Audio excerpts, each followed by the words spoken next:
Today's video on the Eyes Open Network is going to deal with this man, Vladimir Putin. He has just today um, decided that he's going to, quote, immediately destroy any threat to the Russian forces. So, what I want to talk about today is I'm actually just going to paraphrase and read a little bit from the Open Hedge report that was done this morning, about 9:30 a.m. Eastern.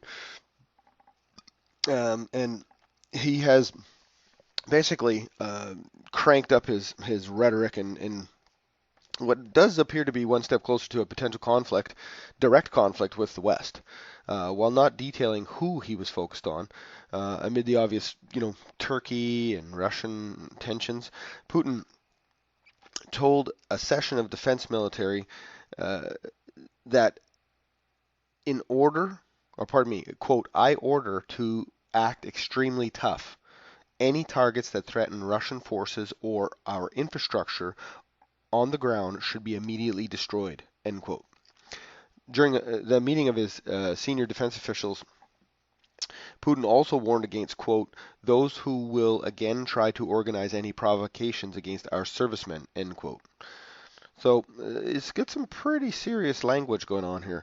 An additional quote would be, we have already taken additional measures to ensure security of Russian servicemen and airbase. It was strengthened by new aviation groups. Missile defense systems, strike aircraft will now carry out operations under cover of fighter jets, end quote. Well, things are getting a little bit heated. Putin said that the Russian military have caused substantial damage to terrorists in Syria, adding that the actions of the Russian armed forces are worthy of praise. He is quoted as saying, the combined operation of the aerospace defense forces and the Navy, the use of the newest high-precision weapons systems has caused serious damage to the terrorist infrastructure, thus qualitatively changing the situation in Syria. End quote. So he's really just taking things to the next level, where he's just not going to get pushed out of Syria. That's basically his stance here. According to an official, terrorists in Syria pose a direct threat to Russia, and to Moscow's actions are carried out to protect the country rather than due to abstract interests.